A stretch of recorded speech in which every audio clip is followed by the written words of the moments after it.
राधा कृष्ण से जुड़ी एक पौराणिक सच्ची कहानी।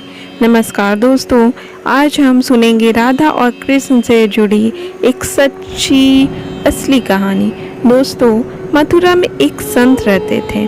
उनके बहुत से शिष्य थे। उन्हीं में से एक सेठ जगत राम भी था। जगत राम जी का लंबा चौड़ा कारोबार था। वो कारोबार के सिलसिले में दूर दूर की यात्राएं किया करते थे। एक बार वो कारोबार के सिलसिले में कन्नौज गए। कन्नौज अपने खुशबूदार इत्रों के लिए प्रसिद्ध है। उन्होंने एक इत्र की शीशी संत को भेंट करने के लिए ली। सेठ जगत राम अपना काम पूरा होने पर मथुरा वापस लौट आए। अगले दिन जब वह संत की कुटिया में उनसे मिलने गए तो वह संत वहां नहीं थे। जब उनके बारे में पूछा तो जवाब मिला कि वो यमुना किनारे गए हैं स्नान ध्यान करने के लिए। जगत राम घाट की ओर चल दिए। उन्होंने देखा कि वे संत घुटनों तक यमुना नदी में कुछ देख रहे हैं और मुस्कुरा रहे हैं।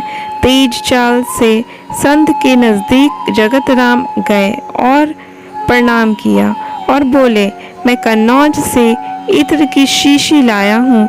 संत ने कहा, लाओ मुझे दे दो।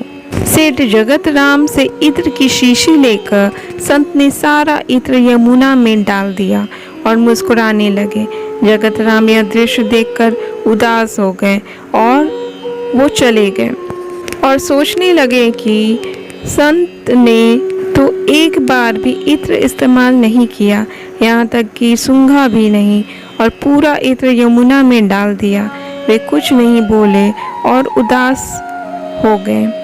जब उनकी उदासी कुछ कम हुई तो वे संत के कुटिया में उनके दर्शन के लिए गए। संत कुटिया में आंखें मूंद बैठे थे और भजन गुनगुना रहे थे। आहट हुई तो सेठ को द्वार पर देखा। प्रसन्न होकर संत ने उन्हें अपने पास बुलाया और कहा, उस दिन तुम्हारा इत्र बड़ा काम कर गया। सेठ ने आश्चर्य से संत की तरफ देखा और पूछा, मैं कुछ समझा नहीं। संत ने कहा, उस दिन यमुना में राधा जी और कृष्ण जी की होली हो रही थी। राधा जी ने श्री कृष्ण पर रंग डालने के लिए जैसे ही बर्तन में पिचकारी डाली, उसी समय तुम्हारा इत्र मैंने उस बाल्टी में डाल दिया। सारा इत्र पिचकारी के रंग के साथ श्री कृष्ण के शरीर पर चला गया और भगवान श्री कृष्ण इत्र के महक से महकने लगे। तुम्हारे लाए इस इत्र ने श्री कृष्ण और राधा रानी की होली में एक नया रंग भर दिया। तुम्हारी वजह से मुझे श्री कृष्ण और राधा रानी की कृपा प्राप्त हुई। सेठ जगत राम आंखें फाड़े संत को देखते रहे। उनकी कुछ समझ नहीं आ रहा था कि वो संत क्या कह रहे हैं। संत ने कहा, शायद तुमको मेरी बात पर विश्वास नहीं हो रहा तो जाओ मथुरा के सभी श्री कृष्ण और राधा मंदिरों के दर्शन करके आओ, फिर मुझसे मिलना। सेठ जगत राम मथुरा में स्थित सभी राधा रानी की मंदिरों में गए। सभी मंदिरों से श्री कृष्ण की मूर्ति से इत्र की खुशबू आ रही थी। सेठ जगत राम का इत्र श्री कृष्ण और राधा रानी ने स्वीकार कर लिया। वे संत की कुटिया में वापस लौटे और संत के चरणों में गिर पड़े। सेठ की आंखों से आंसुओं की धारा बह रही थी। संत की आंखें भी प्रभु श्री कृष्ण की याद में गीली हो गई।